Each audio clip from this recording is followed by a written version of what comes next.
The discriminant is right here.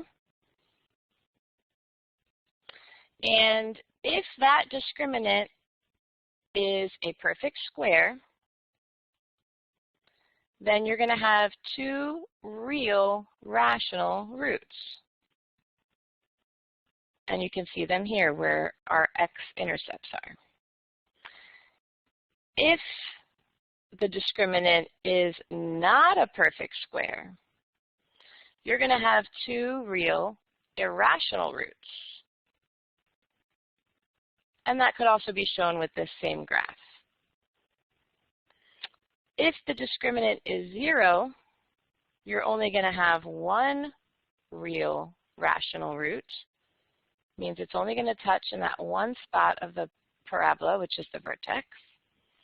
And if your discriminant is negative, you're going to get two complex roots, which means they're going to be imaginary.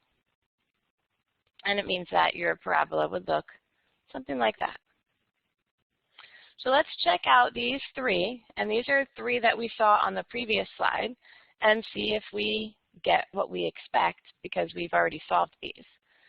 So this is my value of A, this is my value of B, and I have no C here, right? Because I have no third term, no constant term.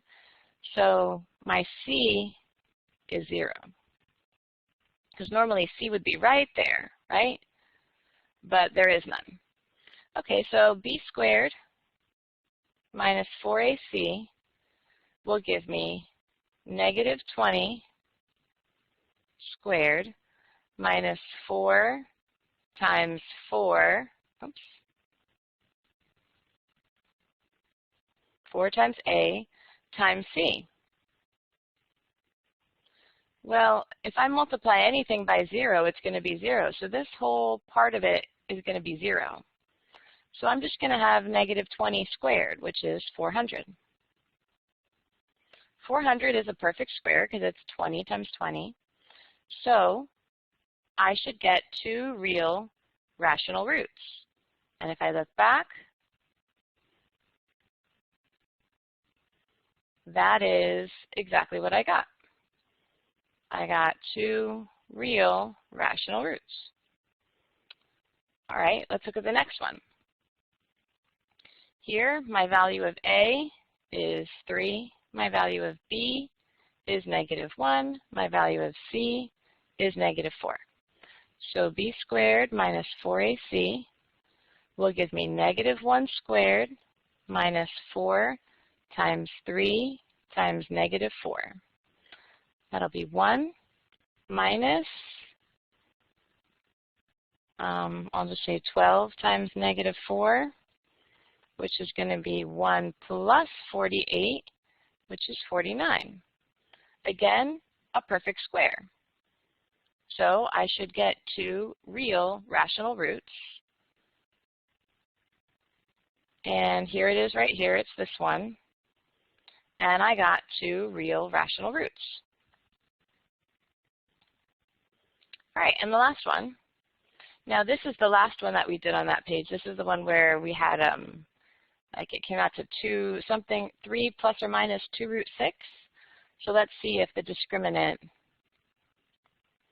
will reflect that and tell us what type of roots we should get. This is my A, this is my B, this is my C.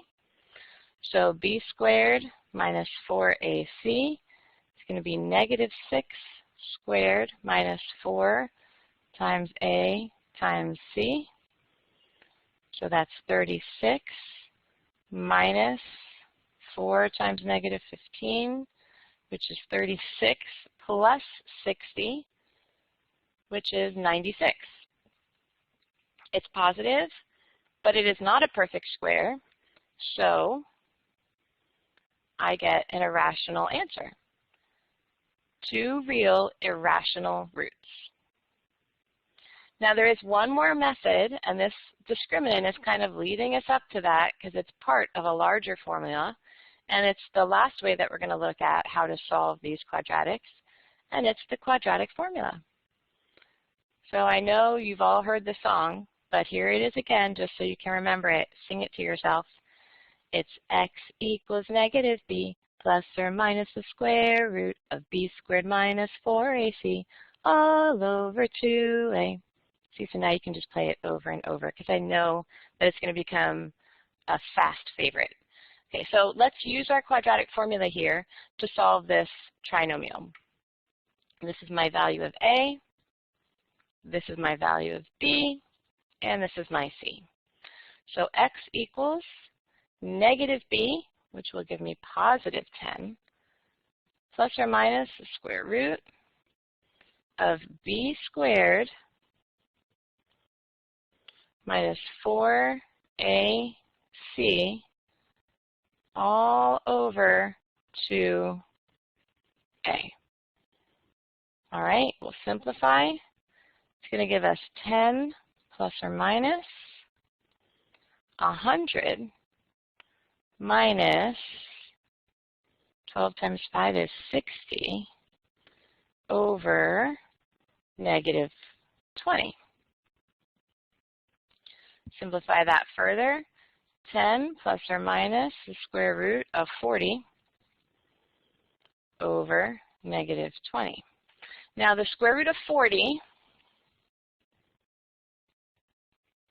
can be written as the square root of 4 times the square root of 10. And the square root of 4 is 2. So we can simplify the square root of 40 to be 2 root 10. So that's going to be our next step. We've got 10 plus or minus 2 root 10 over negative 20. Now because all three of these numbers here, not the root, don't look at that, but all three of these numbers are divisible by 2, we can divide them all by 2. So I divide this by 2 and I get 5, this by 2 and I get 1, this by 2 and I get 10. So my final simplified answer would be 5 plus or minus the square root of 10 over 10. It looks like I can divide again, but be careful. You can't, because there's a 1 here. And you can't divide that by 5. Even though you can divide these two numbers by 5, you can't divide all three. So that's where you have to stop. So your final answer is, remember, you can only simplify and divide out if all three numbers are divisible. And in this case, it's only these two that are divisible by 5, not this one. So that's where we stop. And that's our final answer. We are usually going to leave it in this form as opposed to, getting the decimal approximation. This is the exact solution. All right, let's try one more. So this first number coefficient here is A. My coefficient for my x term is B. And coefficient, actually not coefficient, my constant term is C. So I'm going to plug in x equals negative b, so negative 4, we'll make it a positive 4, plus or minus the square root of b squared minus 4 times a times c all over 2 times a.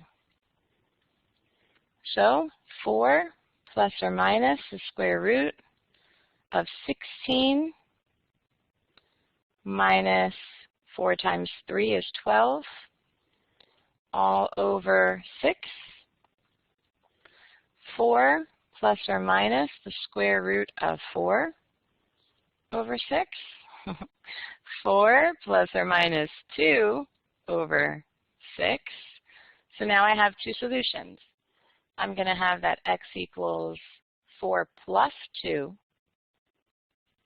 over 6, which is 1. Or x equals 4 minus 2 over 6, which is a third. So my two solutions are x equals 1, x equals a third.